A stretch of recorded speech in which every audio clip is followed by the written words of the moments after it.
ভাই আপনি আমার 10,000 টাকা আমাকে ফেরত দেন, এগুলো এখন আমার লাগবে না। মানি ফেরত রাখবো মানি? ভাই এগুলো এখন আমার লাগবে না, আপনি আমাকে বলছিলেন 10,000 টাকার ভিতরে এইসব মাল পাই, আপনার কাছে নিয়ে আসতে এনেন, আমি আরেকটা বক্স পাইছি আপনার কাছে রেখে দেন। ভাইয়া আমাদের দোকানের একটা নিয়ম আছে, আমরা বিক্রি করা মাল ফেরত নেই না, আর এমন কি আমরা খুচরা মাল কিনি না, আমরা ডাইরেক্ট পাতালের থেকে মালটি আনি। বাহ ভাই বাহ, সকাল আপনি কি বলেন, আপনার মুসলমান, আপনার এক জবান, আপনি যদি 10,000 টাকার ভিতরে এই মাল পান আপনি রেখে দিবেন কেন? আপনার মনে নেই আপনি না বললেন আপনি মুসলমান, আপনার এক জবান, আর আপনি বলছেন আমি 10,000 টাকার ভিতরে এই মাল আনতে বলে আপনি রেখে দিবেন, এই আপনার মুসলমানের জবান। ভাই এ মাল দিয়ে আমি কি করবো, আমার মাল তো স্টক অনেকগুলো পড়ে আছে। ঠিক আছে ভাই, রাখতে হবে না, আমি বাইরে গিয়ে দাঁড়াচ্ছি, আর যে কোনো কাস্টমার এখানে আসলে আমি সেই কাস্টমারকে বলবো এই দোকানের মাল ভালো না, এবং কি উনি দাম বেশি রাখে, এবং কি মানুষকে উনি ঠকাচ্ছে, ঠিক আছে?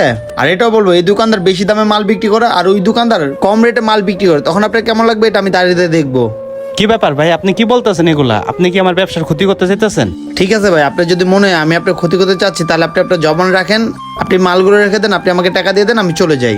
ঠিক আছে ভাই।